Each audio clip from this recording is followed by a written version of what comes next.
Bridgerton, el duque y yo, por Julia Quinn. Capítulo 2.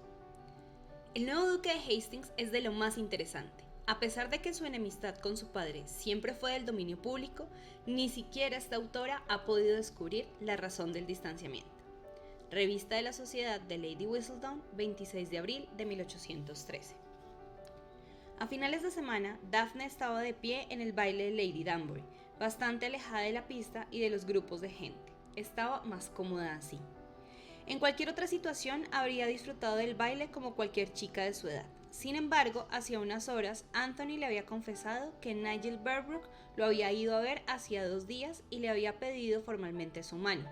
Otra vez. Obviamente, Anthony lo había rechazado. Otra vez. Pero Daphne tenía el presentimiento de que Nigel insistiría. Al fin y al cabo, 2 propuestas de matrimonio en 2 semanas no eran propias de un hombre que aceptara la derrota fácilmente.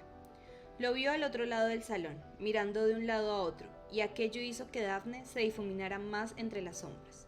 No tenía ni idea cómo tratarlo. No era muy listo, pero tampoco era rudo ni tosco. Y, a pesar de que sabía que tenía que acabar con aquel encaprichamiento, le resultaba mucho más fácil comportarse como una cobarde. Sencillamente lo evitaba. Mientras consideraba las posibilidades de ir a esconderse en la sala de descanso de las damas, escuchó una voz familiar a sus espaldas. «Daphne, ¿qué haces aquí escondida?» Ella se giró y vio a su hermano mayor acercándose. «Anthony», dijo intentando decidir si se alegraba de verlo o le disgustaba que hubiera venido a meterse en sus asuntos. «No sabía que tú también vendrías». «Mamá», dijo sonriendo. Cualquier otra palabra sobraba. «Ah», dijo Daphne con un compasivo movimiento de cabeza. «No digas más, te entiendo perfectamente». «Ha hecho una lista de novias potenciales», le lanzó su hermana una mirada de agobio. «La queremos, ¿verdad?» Daphne soltó una risita. «Sí, Anthony, la queremos». «Es una locura temporal», dijo. «Tiene que ser así, no hay otra explicación. Hasta que alcanzaste la edad casadera, era una madre perfectamente razonable». «¿Yo?», exclamó Daphne. «¿Entonces todo es culpa mía? Tú tienes 8 años más que yo». «Sí, pero esta fiebre matrimonial no se había apoderado de ella hasta ahora». Daphne se rió. «Perdona que no sienta compasión por ti, pero yo también recibí una lista el año pasado». «¿De verdad?» «Por supuesto, y últimamente me está amenazando con darme una cada semana. Me da la lata con lo del matrimonio mucho más de lo que te puedes imaginar. Los solteros son un reto, pero las solteronas son patéticas. Y por si no te habías dado cuenta, soy una mujer». Anthony soltó una carcajada. «Soy tu hermano, no me doy cuenta de esas cosas», dijo y la miró de reojo. «¿La has traído?» «¿La lista? ¡Cielos no! ¿En qué estabas pensando?» La sonrisa se hizo más amplia. «Yo he traído la mía». Daphne contuvo la respiración. «No me lo creo». «De verdad, solo para torturar a mamá. Me pondré a su lado y la estudiaré detenidamente. Sacaré las gafas». «No tienes gafas». Anthony sonrió, la misma sonrisa maliciosa que parecía que todos los hombres Bridgerton dominaban. «Me he comprado una solo para la ocasión». «Anthony, no puedes hacer eso, te matará. Y después encontrará la manera de echarme a mí la culpa». «Cuento con eso». Daphne lo golpeó en el hombro, provocando un gruñido lo bastante fuerte como para que varias personas que pasaban por allí se giraran a mirarlos. «Una buena derecha», dijo Anthony rascándose el brazo. «Una chica no puede sobrevivir con 4 hermanos si no aprende a golpear fuerte», dijo cruzando los brazos. «Déjame ver la lista». Después de haberme golpeado, Daphne puso los ojos en blanco e inclinó la cabeza en un gesto de impaciencia. «Ah, está bien», metió la mano en el bolsillo del chaleco, sacó un papel doblado y se lo dio. «Dime qué te parece, estoy seguro de que no te ahorrarás detalles». Daphne dobló el papel y leyó los nombres escritos con la elegante escritura de su madre. La vizcondesa Bridgerton había escrito los nombres de 8 mujeres. 8 mujeres solteras y de muy buena familia. «Justo lo que suponía», murmuró Daphne. «¿Es tan horrorosa como creo?» «Peor, Philippa Featherington habla menos que una calabaza». «¿Y las demás?» Daphne lo miró con las cejas arqueadas. «En realidad, tú no querías casarte este año, ¿verdad?» Anthony hizo una mueca. «¿Y la tuya, cómo era?» «Oh, gracias a Dios, anticuada. 3 de los 5 se casaron el año pasado. Mamá todavía me riñe por dejar que se me escaparan». Los 2 hermanos resoplaron de forma idéntica mientras se apoyaban en la pared. Violet Bridgerton estaba decidida a casar a sus hijos. Anthony, el mayor, y Daphne, la mayor de las chicas, tenían que soportar toda la presión, aunque Daphne sospechaba que su madre casaría a la pequeña Hyacinth de 10 años si recibía una oferta lo bastante buena. «Por Dios, pareces dos almas en pena. ¿Qué hacen en este rincón?», otra voz inmediatamente reconocible. «Benedict», dijo Daphne mirando de reojo sin girar la cabeza, «no me digas que mamá también te ha hecho venir a ti». Benedict asintió con una sonrisa en la cara. «Ha empezado a intentar convencerme con las salamerías y después ha usado el arma de la culpabilidad. Esta semana ya me ha recordado 3 veces que tendré que ser yo el padre del futuro vizconde si Anthony no se pone a ello». Anthony hizo una mueca. «Y supongo que eso también explica tu distanciamiento del baile, ¿no? Evitando a mamá». «En realidad», dijo Anthony, «vi a Daphne tratando de pasar desapercibida». «Y tratando de pasar desapercibida», repitió Benedict mofándose de su hermana. Ella les puso mala cara. «Vine aquí para esconderme de Nigel Berbrook». Les explicó. «Dejé a mamá en compañía de Lady Jersey, así que todavía estará ocupada un buen rato. Pero Nigel es más primate que humano», dijo Benedict en broma. «Bueno, yo no lo diría así exactamente», dijo Daphne intentando ser educada. «Pero tampoco es ninguna lumbrera y es más fácil apartarse de su camino que herir sus sentimientos. Aunque claro, ahora que los dos me habéis encontrado, no me va a resultar fácil evitarlo mucho más».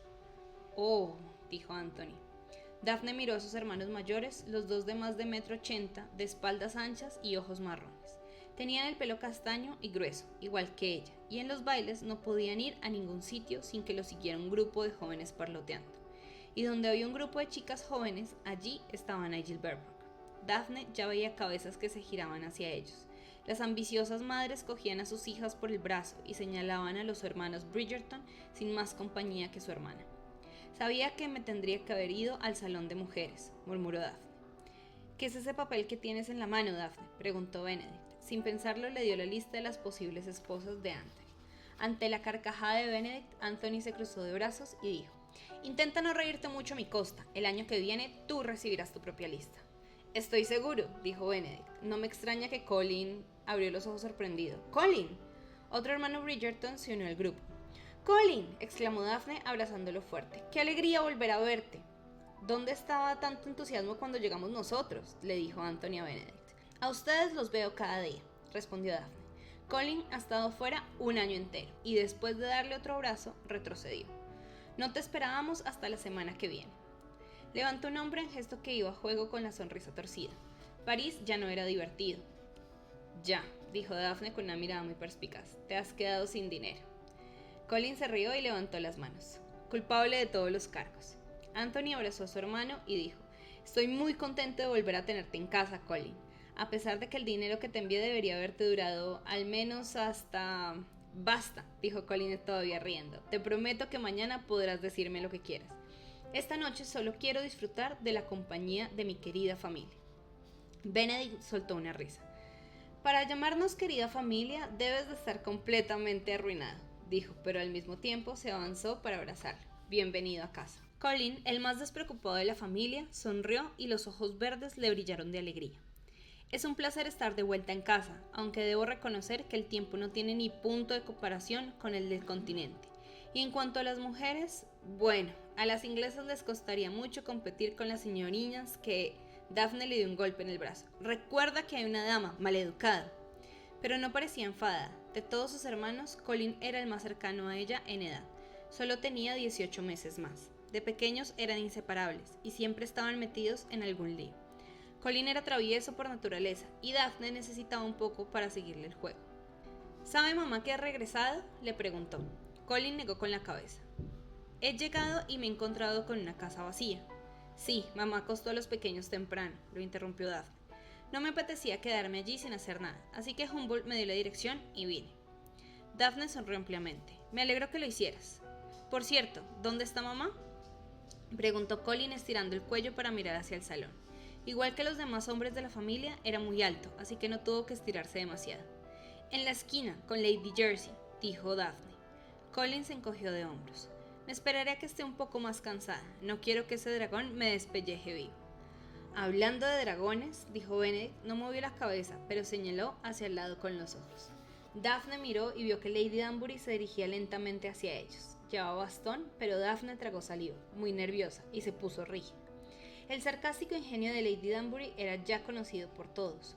Daphne siempre había sospechado que, debajo de aquella coraza, latía un corazón sensible, pero aún así uno siempre se ponía nervioso cuando se le acercaba. «No hay salida», murmuró uno de los hermanos. Daphne lo hizo callar y sonrió tímidamente hacia la señora. Lady Danbury levantó las cejas y cuando estaba a 1 metro de ellos se paró y dijo: «No disimulen, ya me han visto». A continuación de un golpe tan fuerte con el bastón en el suelo que Daphne dio un saltito hacia atrás y pisó a Benedict. «¡Ay!», exclamó su hermano.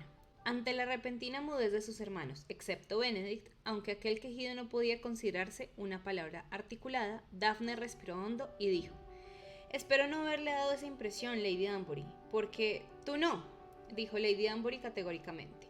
Levantó el bastón y lo sostuvo en posición horizontal, con la punta peligrosamente cerca del estómago de Colin. «Ellos». Como respuesta obtuvo una serie de efusivos saludos. Lady Danbury les dedicó una breve mirada a los chicos y luego volvió a dirigirse a Daphne. «El señor Berbrook te está buscando». A Daphne se le erizaron todos los pelos. «¿Ah, sí?», Lady Danbury asintió. «Señorita Bridgerton, yo de usted cortaría esto de raíz». ¿Le ha dicho dónde estaba?» Lady Danbury le mostró una sonrisa cómplice. «Siempre supe que me gustarías, y no se lo he dicho». «Gracias», dijo Daphne agradecida. «Si te ataras a ese bobalicón, todos perderíamos a una persona muy sensata», dijo Lady Danbury. «Y Dios sabe que lo último que necesitamos es echar a perder la poca sensatez que nos rodea». «Muchas gracias», dijo Daphne. «En cuanto a ustedes», dijo Lady Danbury agitando el bastón frente a los hermanos de Daphne, «me reservo la opinión». «Tú», dijo dirigiéndose a Anthony, «me resulta simpático por el mero hecho de haber rechazado la oferta de Berbrook por el bien de tu hermana, pero lo demás...». Y se fue. Repitió Benedict. Pretende cuantificar mi inteligencia y lo único que se le ocurre es... Daphne sonrió. «Me aprecia. Le resultas agradable», refunfuñó Benedict. «Ha sido muy amable al ponerte sobre aviso con lo de Berbrook», reconoció Anthony. Daphne asintió. «Creo que eso quiere decir que tengo que irme». Se giró hacia Anthony con una mirada de ruego. «Si pregunta por mí, yo me encargo», dijo su hermano. «No te preocupes». «Gracias». Y después, con una sonrisa, se alejó de sus hermanos. Mientras Simon se paseaba tranquilamente por los salones de la casa de Lady Danbury, se dio cuenta de que estaba de buen humor. Y aquello era irónico, pensó, porque estaba a punto de entrar en un salón lleno de gente y enfrentarse a los horrores que Anthony Bridgerton le había relatado aquella misma tarde. Sin embargo, se consolaba pensando que después del baile de esa noche ya no tendría que volver a participar en ese circo, nunca más. Como le había dicho a Anthony, la única razón por la que acudía al baile era por una extraña lealtad hacia Lady Danbury, que a pesar de sus maneras algo hurañas, siempre se portó muy bien con él cuando era pequeño. Llegó a la conclusión de que su buen humor se debía a la ilusión que le hacía volver a estar en Inglaterra, y no porque no hubiera disfrutado de sus viajes. Había cruzado Europa a lo largo y ancho, había surcado las deliciosas aguas azules del Mediterráneo y se había perdido en los misterios del norte de África. De allí fue a Tierra Santa, y luego, cuando sus informaciones le revelaron que todavía no había llegado el momento de volver a casa, cruzó el Atlántico y se fue a explorar las Indias Occidentales. Llegados a ese punto, pensó en instalarse en los Estados Unidos de América, pero la joven nación estaba a punto de entrar en conflicto con Gran Bretaña, así que Simon se mantuvo alejado de aquellas tierras. Además, fue por aquel entonces cuando se recibió la noticia de que su padre, después de una larga enfermedad, había muerto. Realmente irónico, Simon no cambiaría sus años de exploración por el mundo por nada. Un hombre tenía mucho tiempo para pensar en 6 años, mucho tiempo para aprender qué significaba ser un hombre, y aún así, la única razón que lo había empujado a marcharse a los 22 años fue el repentino deseo de su padre de finalmente aceptar a su hijo. Sin embargo, Simon no tenía ningún deseo de aceptar a su padre, así que se limitó a hacer las maletas y marcharse del país, prefiriendo el exilio a las repentinas e hipócritas muestras de afecto del duque. Todo empezó cuando acabó en Oxford. Al principio, el duque no quería pagarle una educación a su hijo. Un día, Simon vio una carta que su padre había enviado a un tutor diciéndole que no quería que el idiota de su hijo dejara en ridículo a los Bassett en Eton. Sin embargo, Simon era muy testarudo, así que ordenó que prepararan un carruaje y se fue a Eton. Se presentó en el despacho del director y anunció su presencia. Aquello fue lo más espantoso que había hecho en su vida, pero, de alguna manera, consiguió convencer al director de que la confusión había sido culpa de la escuela, que seguramente había traspapelado su solicitud y el dinero de la matrícula. Copió todos los gestos de su padre, levantó una arrogante ceja, alzó la barbilla, miró por encima de la nariz y en general transmitió la sensación de que el mundo era suyo. Sin embargo, la procesión iba por dentro. Se había pasado todo el rato temblando, sufriendo por si empezaba a tartamudear y en lugar de soy el conde de Cliveden y he venido para empezar mis clases, decía soy el conde de Cliveden y he Pero no había pasado nada y el director, que ya llevaba muchos años educando a la élite de la sociedad inglesa, reconoció a Simon como miembro de la familia Bassett y lo aceptó inmediatamente sin hacer preguntas. El duque, que siempre estaba muy ocupado en sus negocios, tardó varios meses en enterarse de la nueva situación y residencia de su hijo, y cuando lo hizo, Simon ya estaba totalmente instalado en Eton, y si decidía sacar al chico del colegio, sin ningún motivo estaría muy mal visto. Y al duque no le gustaba estar mal visto. Simon siempre se había preguntado por qué el duque no se acercó a él en esa época. Obviamente, a Simon las cosas le iban muy bien en Eton. Si no hubiera podido seguir el ritmo de los estudios, el director se lo habría comunicado al duque. En ocasiones todavía se encallaba en alguna palabra, pero había desarrollado la suficiente habilidad para disimularlo, con una oportuna tos o si estaba comiendo con un sorbo de leche o té. Pero el duque jamás le escribió una carta. Simon supuso que ya estaba tan acostumbrado a ignorarlo que ni siquiera importaba que estuviera demostrando que él no era ninguna vergüenza para la familia Bassett. Después de Eton, Simon continuó la progresión natural hacia Oxford, donde se ganó la reputación de empollón y vividor. Para ser totalmente honestos, no se merecía la etiqueta de vividor más que cualquiera de los otros chicos jóvenes de la universidad, pero el carácter distante de Simon alimentó la leyenda. Sin saber muy bien cómo, se fue dando cuenta de que sus compañeros ansiaban su aprobación. Era inteligente y atlético, pero al parecer, lo que provocaba tanta admiración era su forma de ser. Como no le gustaba hablar si no era necesario, la gente creía que era arrogante, como debía ser un futuro duque. Como prefería rodearse solo de aquellos amigos con los que realmente se sentía cómodo, la gente dijo que era excesivamente selecto a la hora de elegir compañía, como debía ser un futuro duque. No era muy hablador, pero cuando decía algo solía ser directo y a veces irónico, algo que le aseguraba la atención de todos a cada una de sus palabras. Y como no estaba siempre hablando, como era habitual en los círculos sociales en que se movía, la gente se obsesionaba todavía más con lo que decía. Lo tacharon de sumamente seguro de sí mismo, tan guapo que quitaba el aliento, y el espécimen perfecto de la raza inglesa. Los hombres le pedían su opinión sobre todo tipo de temas, y las mujeres se desmayaban a su paso.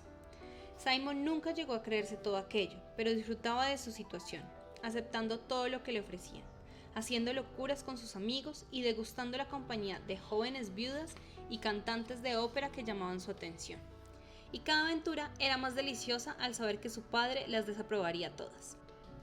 Sin embargo, resultó que su padre no desaprobaba del todo su comportamiento. Sin que Simon se enterara, el duque de Hastings se había empezado a interesar por el progreso de su único hijo.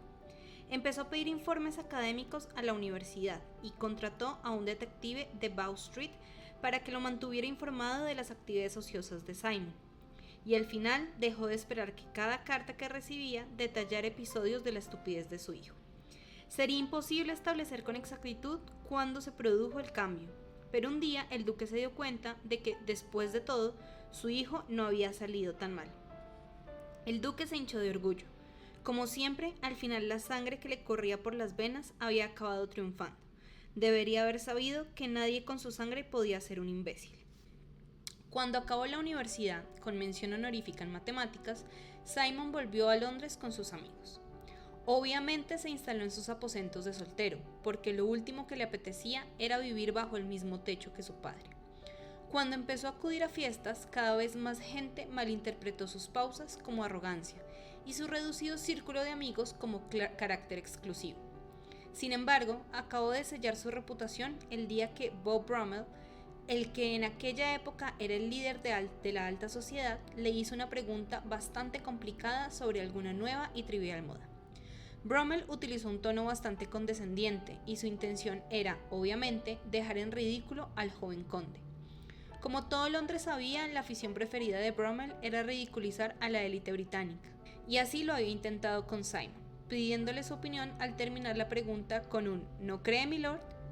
Mientras a su alrededor se reunía una multitud de curiosos que no se atrevían ni a respirar, Simon, que no podía haber estado menos interesado en el nuevo nudo de la corbata del príncipe de Gales, simplemente clavó su azul mirada en Brummel y dijo, no. Sin dar más explicaciones, sin más elaboraciones, sencillamente no. Y se fue. Al día siguiente, Simon ya se habría podido convertir en el rey de la sociedad, si hubiera querido. La ironía era bastante desconcertante. A Simon no le importaba Brummel o su tono, y seguramente le habría dado una respuesta más extensa si hubiera estado seguro de hacerlo sin tartamudear. Y sin embargo, en esa situación menos había resultado ser más, y la escueta respuesta de Simon resultó ser más letal que cualquier elaborado discurso que hubiera pronunciado. Naturalmente, la inteligencia y el éxito del heredero de Hastings llegaron a oídos del duque, y aunque no fue a buscar a su hijo inmediatamente, Simon empezó a escuchar rumores sobre que la distante relación con su padre podría pronto cambiar. El duque soltó una carcajada cuando se enteró del incidente con Brummel y dijo, natural, es un Basset. Alguien incluso comentó que el duque iba presumiendo de la mención honorífica de su hijo en Oxford. Y llegó el día que los dos se vieron las caras en un baile en Londres. El duque no iba a permitir que Simon le plantara cara, aunque Simon lo intentó de veras, pero nadie tenía la capacidad de mermar su confianza como su padre, y cuando lo miró y vio su propio reflejo, aunque más mayor, no pudo moverse ni hablar. Notó la lengua pesada, tenía una sensación extraña en la boca, como si el tartamudeo no solo le hubiera invadido la boca, sino también todo el cuerpo. El duque aprovechó aquella situación y lo abrazó pronunciando un sentido hijo. Al día siguiente, Simon abandonó el país. Sabía que sería imposible evitar del todo a su padre si se quedaba en Inglaterra, y se negó a jugar el papel de hijo después de haberle negado durante tantos años un padre. Además, últimamente se estaba empezando a cansar de la vida salvaje que llevaba en Londres. Dejando aparte la reputación de vividor, realmente Simon no tenía temperamento para ser un auténtico libertino. Había disfrutado como cualquiera de sus amigos, pero después de 3 años en Oxford y 1 en Londres, empezaba a estar, algo cansada. Y se fue.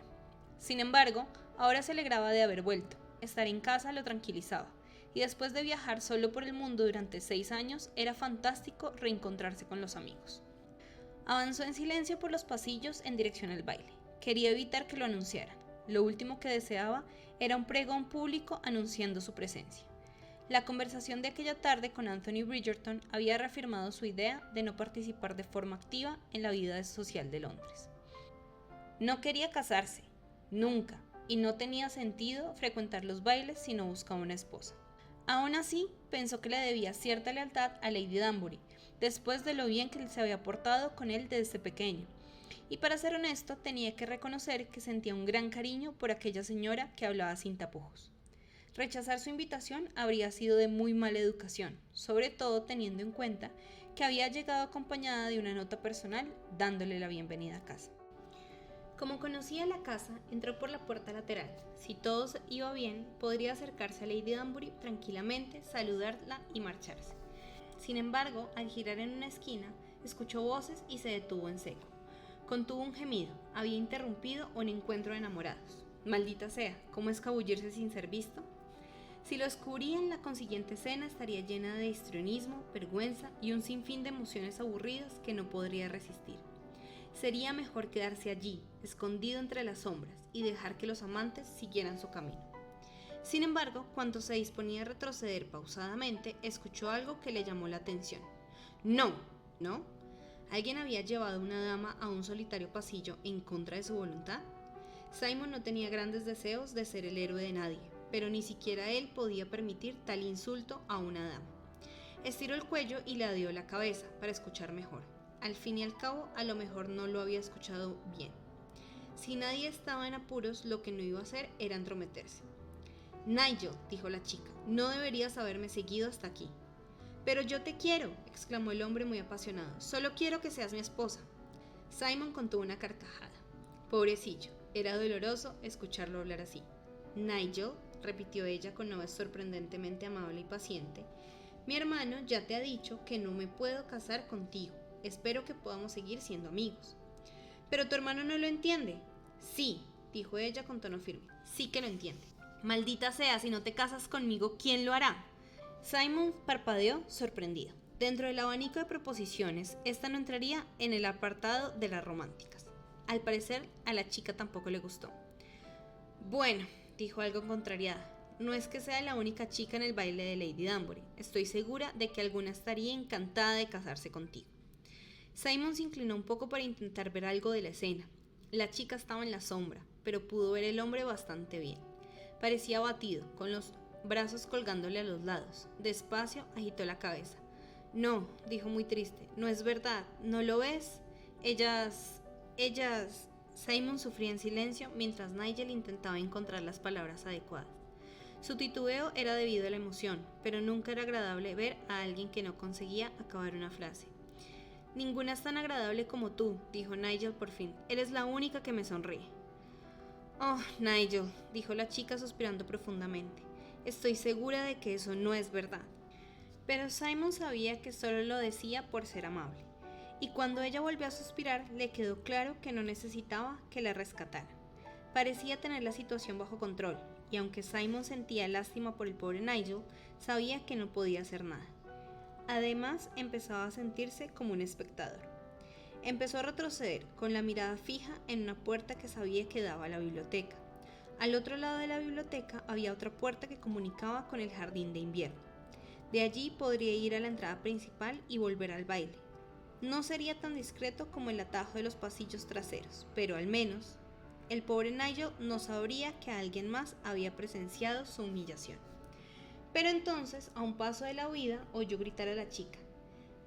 «Tienes que casarte conmigo», gritó Nigel. «Tienes que hacerlo. Nunca encontrarás a nadie. Nigel, basta». Simon dio media vuelta, refunfuñando. Al parecer, al final tendría que acudir al rescate de la chica. Regresó hasta la esquina, respiró hondo y adoptó una expresión seria, ducal. Tenía las palabras «creo que la dama le ha pedido que la dejara en paz» en la punta de la lengua, y estaba a punto de pronunciarlas, pero, al parecer, aquella no era la noche para ser un héroe, porque antes de que pudiera decir nada, la joven levantó el brazo derecho y le dio un sorprendente y efectivo puñetazo a Nigel en la mandíbula. Nigel cayó al suelo, agitando los brazos en el aire mientras caía. Simon se quedó ahí, de pie, observándolo incrédulo cómo la chica se arrollaba junto a él.